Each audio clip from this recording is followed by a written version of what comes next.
bienvenue dans l'émission Parole de Femme. Nous parlons de la volonté de Dieu et hier nous avons vu quelle était la volonté de Dieu, la volonté générale de Dieu.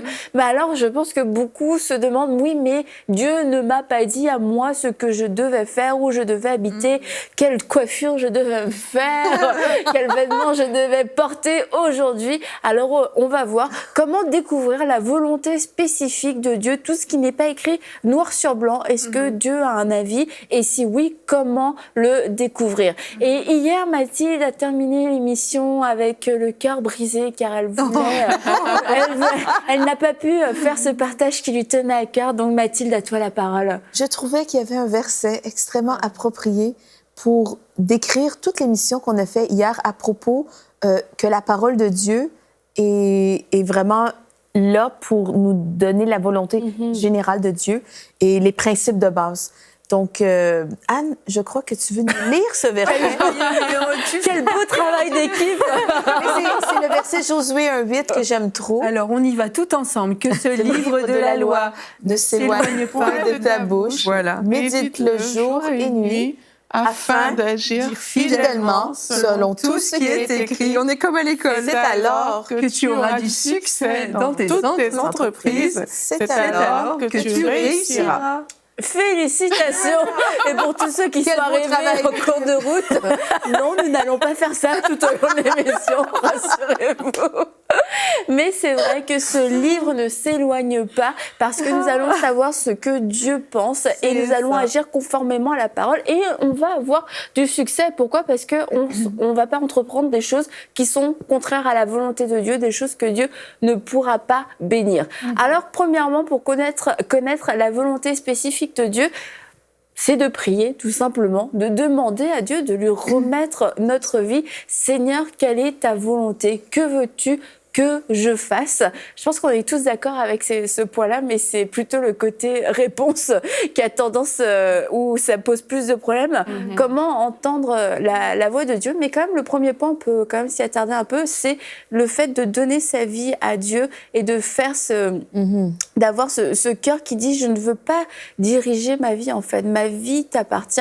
Et puis, je pense à tous nos déménagements, entre autres, comment Dieu a parlé d'une façon ou d'une autre. Vous, quand vous êtes venu au Canada, il y a eu une instruction, une direction de la part de Dieu, j'imagine. Ah bah c'est clair, de toute façon. Puis bon, des fois, les gens, je sais pas, ont peut-être une image un peu caricaturale de l'appel de Dieu ou de quand Dieu te révèle sa volonté. Mais c'est des fois par épisode. T'en as un petit bout, puis après un autre petit bout, puis après un autre petit bout. Ça fait pas longtemps, j'ai fait la rubrique flashback dans Bonjour chez vous sur Douglas Scott et c'était la même chose que pour nous quelque part, c'est-à-dire que quand Dieu l'envoyait quelque part, il commençait par lui donner un élément, puis ensuite un autre, puis ensuite un autre. Puis il lui dit, t'as déjà une porte ouverte devant toi, prends-la, puis après je te montrerai où tu dois aller. Puis pour nous, quand on est venu au Canada, c'est ça qui s'est passé souvent, et je remarque dans ceux qui racontent des témoignages similaires, c'est comme ça que ça se passe. Dieu va commencer par te dire, ok, là il y a une porte, prends-la. T'as pas tout le plan de match, mais t'as déjà un petit bout, et sois obéissant. Et puis ensuite un autre petit bout, sois obéissant. On n'a pas toute la trajectoire. C'est pas comme quand on va en vacances puis qu'on se fait son itinéraire. Ça serait trop facile. Ça serait trop facile. On commence par aller petit pas par petit pas. Puis Dieu nous met pas une grosse montagne devant nous. Il va nous mettre juste un pas. Sois fidèle, fais déjà ce pas-là. Puis après, il va y avoir un autre pas. Il faut pas vouloir tout le plan de match avant. Puis il faut surtout pas faire le plan de match pour Dieu. Ouais, c'est sûr. Je pense que si, dans la prière aussi, on ne vient pas avec notre liste d'épicerie, notre liste de requêtes, mais vraiment dans la prière, qu'on apprenne à écouter Dieu. Ouais. Moi, je connais ta voix, Annabelle, parce que je te connais.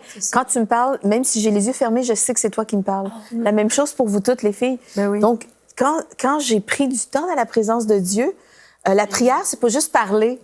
La prière, des fois, c'est juste écouter, juste être là, juste se laisser imbiber, juste se laisser que tout notre être absorbe la présence de Dieu. Et vraiment, je suis à l'écoute, puis je dis, si j'ai donné ma vie à Dieu, comme tu as si bien dit, Annabelle, eh bien, ma vie m'appartient pas. Et si je connais la bonté de Dieu, je sais que quand il va me parler, il va me dire des choses bonnes. Quand il va me demander de poser des gestes, faire des pas de foi, ça va être pour des projets de paix, des projets de bonheur pour un avenir et de l'espérance. Donc, j'ai pas à avoir peur d'entrer dans la présence de Dieu et avoir peur de ce qu'il va me dire dans sa présence. Mais tout ce qu'il va me dire, ça va être bon, ça va être pour ma paix, ça va être pour ma joie, ça va être pour ma délivrance, pour ma restauration, pour ma guérison. Et quand j'apprends à écouter la voix de Dieu, ben, plus j'écoute, plus je reconnais facilement et je sais. Ça. Et quand c'est pas, quand on a besoin de quelque chose, de connaître quelque chose de vraiment bien spécifique, quelque chose qui n'est pas écrit noir sur blanc dans la parole, mais est-ce que je dois déménager à tel endroit? Est-ce que je dois accepter tel emploi? C'est certain que c'est pas écrit. Mais Dieu, dans la prière, va fonctionner beaucoup avec la paix ou l'absence de la paix. Donc, je vais prier Dieu, je soumets mes projets et des fois, c'est des circonstances qui vont se placer devant moi, mais il faut faire attention parce que le diable aussi est capable d'ouvrir des portes. Donc, c'est pour ça que je dois absolument connaître, je dois reconnaître la voix de Dieu et c'est cette paix où, des fois, c'est carrément l'absence de la paix qui va me donner cette direction. Je vais avoir la réponse, mais il faut que j'aille premièrement dans la présence de Dieu. Parce que des fois, notre réflexe aussi, ça va être, au lieu d'aller prier, ben, je vais réfléchir, je vais en parler à tout le monde, je vais en parler à ma famille, à mes collègues, mais c'est correct. Mais ce qui est mauvais, c'est d'attendre la réponse, de se fier à la réponse de ce que tout le monde me dit. Parce que des fois, ce que Dieu nous demande, sa réponse ne sera pas raisonnable. Des fois, c'est pas logique. Exactement, ça ne sera pas conforme à quelque chose qui est... Ben là, il faut que je sois réel, il faut que je sois réaliste. Des fois, c'est pas sage. Oui, c'est ça. Exactement. Mais moi, ce que tu vois là, quand tu dis on va demander à X, Y, Z à plusieurs personnes, c'est qu'on ouvre la porte de notre cœur pour entendre plusieurs autres voix que la voix de Dieu. C'est ça. Pourtant, si on fait de Dieu vraiment notre premier réflexe et qu'on va dans la présence de Dieu, on se dispose pour entendre ce que Dieu a à nous dire. Ça change déjà parce que je pense que l'ennemi aussi utilise ce que les gens disent qui semble cohérent, parfois pour nous dévier de la volonté de Dieu. Mais comme Anne disait, parfois ce que Dieu nous demande de faire, soit ça a l'air pas raisonnable, parfois ça a l'air aussi très simple, mais c'est tellement simple que pour nous, on se dit non, ça peut pas être Dieu, c'est trop simple. Et je pense qu'il faut vraiment qu'on comprenne que vraiment Dieu parle. Ça, c'est vraiment un point.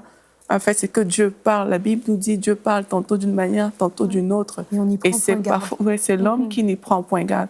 Dieu est disposé pour nous parler par rapport à nos situations spécifiques. Ça, c'est quelque chose qu'on doit réaliser.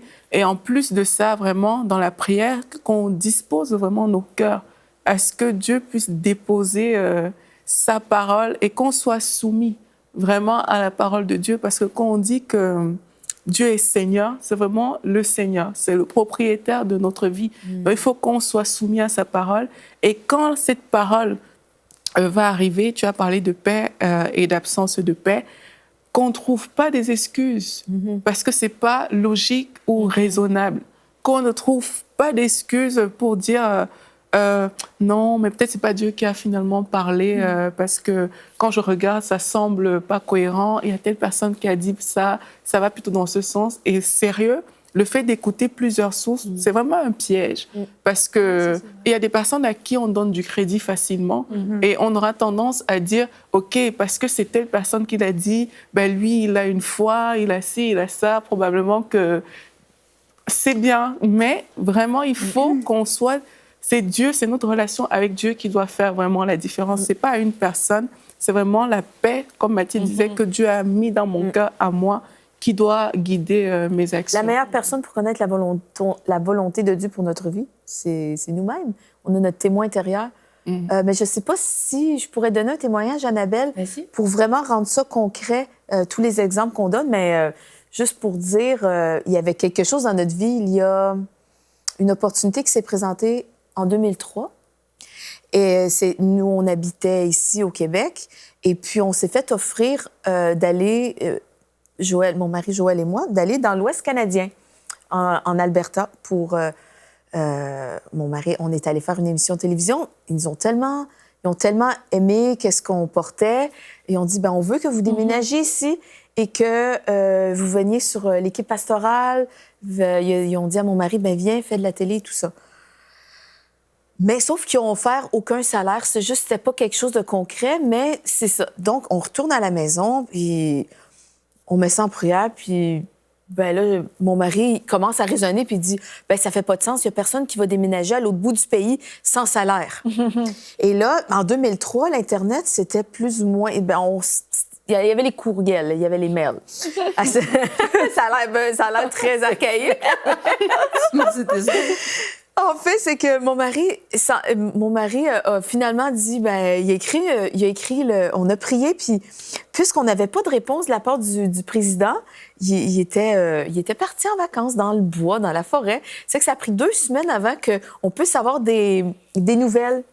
Et mais entre-temps, l'Esprit de Dieu nous avait vraiment juste convaincus que quoi qu'il en était, on devait absolument y aller, sans salaire avec pas salaire. Mon mari dit, ben, je suis tellement convaincue de la volonté de Dieu parce qu'on n'avait pas cherché la volonté des hommes, parce qu'en fait, notre famille était pas vraiment pour ça, dans le sens que, ben, on s'exilait un peu, on allait à l'autre bout du pays, c'est sûr. Il était triste, il était content, mais il était triste. Donc, il nous encourageait, mais plus ou moins. C'était mitigé, disons. Et ben, on était tellement convaincus qu'on a accepté. Et puis, ben, en fait, au bout de 2 semaines, le président a vu le courriel. Il a vu le mail, puis il a vu qu'on acceptait, puis il a dit, « Ben, je suis trop content. Ben, je suis content. Est-ce que ça, tel montant comme salaire, ça vous convient? » C'est qu'il nous a offert un salaire comme ça, puis ben, on s'est réjouis. Vraiment, c'était une bénédiction, mais il y a eu le pas d'obéissance d'abord. Il n'y avait rien qui faisait du sens.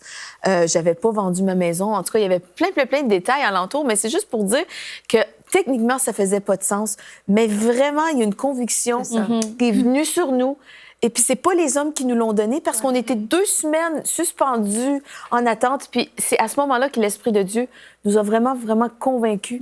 Et c'est là qu'on a vraiment besoin de connaître la voix de Dieu pour nous, de pas se fier à ce que les gens disent, parce que si on s'était fié, et puis, ben, en fait, on n'aurait pas eu tout le bagage qu'on a avec le ministère médiatique et tout ça. Donc, on savait vraiment que c'était Dieu qui nous envoyait là-bas pour notre parcours, pour la mission que Dieu nous avait confiée. Mais souvent, ce que Dieu nous demande, ça fait pas vraiment de sens dans le naturel. Donc, je veux juste encourager les gens. Je veux encourager vraiment ceux qui nous écoutent de vraiment oser. Je me souviens, à cette époque-là, Dieu nous avait dit, ben, j'avais vraiment vu de sortir de la barque et de marcher sur les eaux. Et souvent, c'est ça. Faire la volonté de Dieu nous demande de sortir de notre zone de confort, de quitter ceux qu'on aime. Pas toujours, mais ça arrive. Et des fois, c'est temporairement, des fois, c'est plus long. Mais ça nous demande, c'est encourageant. Ça nous coûte quelque chose d'être obéissant, mais après, la récompense est tellement grande. Mais quand on se retrouve devant un choix, devant une proposition qui semble folle comme ça, et qu'on ne sait pas trop quoi faire, c'est vraiment dans la prière qu'on va trouver. Et aussi, on peut demander à Dieu des confirmations pratiques, des portes qui se ferment, des portes qui s'ouvrent, vraiment des choses pratiques. Parce que si on demande aux humains, quand on est parti au Canada, tout le monde nous disait que c'était une folie absolue. C'est ça. Et que nos enfants allaient crever de faim, que c'était de la folie, que... Et vous allez mourir de froid, probablement. Probablement. Oui, il y avait un petit grand-père italien. Il disait, mais qu'est-ce que vous allez faire là-bas? Il fait moins 40. Et c'est ça, puis bon, tu quittes. C'est ça. Humainement, c'est un risque. Et les gens vont te dire, mais c'est pas raisonnable. Qu'est-ce que tu fais de ton plan de retraite? Et puis, quel salaire tu vas avoir? Et puis, qui va t'accueillir là-bas? Et puis, t'as pas d'endroit pour te loger. Et puis... Mais si c'est Dieu qui t'envoie. C'est pour ça qu'il faut des confirmations, parce que plus c'est déraisonnable, surtout, mettons, t'es père de famille, ou t'es responsable. Parce que quand t'as des responsabilités, quand t'es tout seul, bon, tu prends des risques, mais tu peux te retourner assez facilement. Mais quand tu pars à 5, là, avec tes pères de famille, t'as une femme et 3 enfants, mais tu peux pas faire non plus n'importe quoi. Donc, c'est d'autant plus important, non seulement que tu aies la paix quand tu pries sur ce projet-là, mais qu'en plus, il y a des portes et des portes qui se ferment et qui s'ouvrent, et qu'il y ait vraiment des confirmations en lisant la parole de Dieu, vraiment quelque chose qui va te frapper. Puis il faut le demander à Dieu, Seigneur, et j'ai besoin d'une confirmation, parce que là, il ne faut pas que je niaise, là, il ne faut pas que je fasse des bêtises avec ma famille. Donc c'est d'autant plus important qu'on ait des confirmations. Moi, au niveau de la paix m'a beaucoup guidée quand je devais venir au Canada, parce que, bon, vous connaissez un peu mon histoire. À un moment, je ne voulais pas du tout venir, du tout. J'étais comme, non, je ne veux pas venir. Ah ouais? Et j'avais pris... Non, mais je ne savais pas que j'allais vous rencontrer. Mais j'avais pris 3 jours de jeûne et prière parce que je voulais entendre Dieu. Je ne voulais pas prendre une décision juste légère. comme ça. Oui.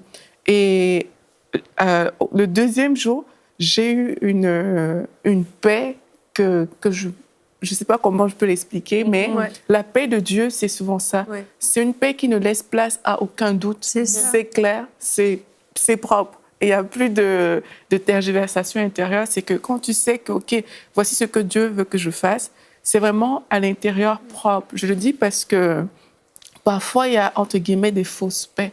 Des paix qui soulèvent trop de questions, des paix qui, quand je dis fausse paix, je ne sais pas si vous voyez ce que je veux dire, c'est quand il y a encore trop de questionnements, quand ce n'est pas propre, clair, net, ça veut dire que probablement, il faut encore rester dans la prière pour demander à Dieu, Seigneur, éclaircis, parle-moi. Et c'est aussi important de comprendre que Dieu, il nous, comme tu disais, Anne, il ne te donne pas forcément toute la vision, il ne te dit pas forcément tout, mais il te fait poser d'abord un pas. Et de ce pas-là, il y a des choses qui vont découler. Et parfois, Dieu nous parle, vraiment, on a capté que Dieu a parlé, mais on commence à réfléchir avec nos propres moyens. On ne prend pas le temps d'aller plus loin et de demander à Dieu, oui, mais tu m'as parlé, tu m'as dit, je vais aller au Canada. Comment est-ce que cela va se faire? On ne prend pas souvent le temps d'aller plus loin. Et parfois, on se retrouve en train de faire des erreurs comme ça en pensant qu'on se dit, ah, mais Dieu n'avait pas parlé, je ne l'ai pas écouté. Mais c'était la volonté de Dieu.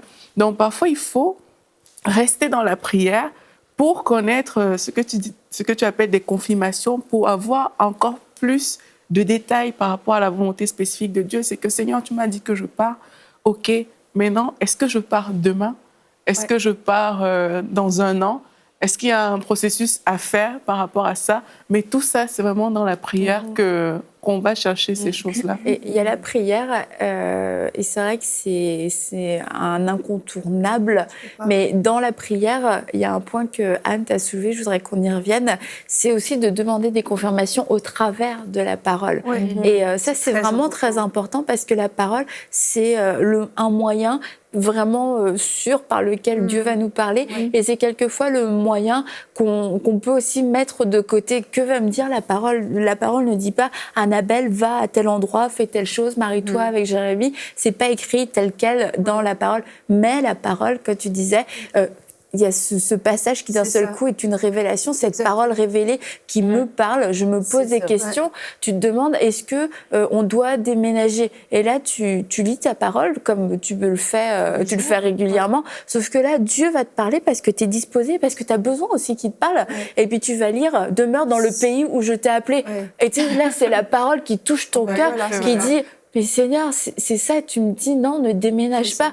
Et puis tu as à la fois comme une joie, une paix qui vient, quelque chose qui est surnaturel, comme si la parole d'un seul coup avait pris vie et que là, oui, il y a des prénoms, il y a des lieux qui sont ajoutés, mais Dieu utilise sa parole de cette façon parce que la parole est vivante. Il faut vraiment pas mépriser ni diminuer c'est la puissance de la parole. Parce qu'on s'attend, quand je parle de confirmation, je veux bien qu'on comprenne, là, parce qu'il y en a qui pensent que ça va être des grandes prophéties ou quelqu'un qui va frapper à votre porte et qui va vous dire fais ci, fais ça, des trucs surnaturels comme ça. Mais le premier surnaturel qu'on vit dans notre vie chrétienne, c'est dans la lecture de la parole de Dieu. Dans la prière, parce qu'on est dans le contact de cœur à cœur avec Dieu, mais dans la parole de Dieu. Dieu s'est déjà exprimé par sa parole. Donc c'est déjà dans la parole qu'il va nous parler. Et au lieu d'aller parler à Pierre, Paul, Jean et Jacques, demander à votre pasteur son opinion, peut-être ça viendra à un temps, mais d'abord, sondez le cœur de Dieu dans sa parole. Et puis, une histoire qui a priori a aucun rapport avec votre histoire, mais vous allez la lire dans la parole de Dieu, il va y avoir une portion de verset, un mot qui va venir directement toucher votre cœur, et ça, c'est surnaturel. Et le premier surnaturel qu'on vit, c'est ça. Et peut-être après, il y aura une prophétie qui va confirmer, il y a quelqu'un qui va vous donner une parole de connaissance. Mais ce qu'on doit d'abord rechercher, c'est que Dieu nous parle au travers de la Bible. Et dans la Bible, il y a des ressources incroyables. Enfin, incroyable, c'est pas le terme. Mon mari n'aime pas que je dise c'est incroyable. C'est pas le bon mot. Non, c'est ça. Extraordinaire. Extraordinaire, c'est ça. Ultra puissant.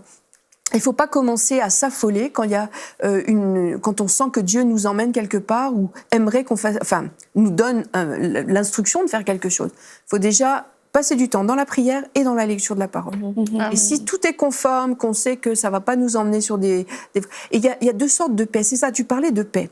La paix, c'est un indicateur puissant pour nous dire si oui ou non on est bien dans la volonté de Dieu. Mais il faut faire attention parce que, selon moi, il y a deux sortes de paix.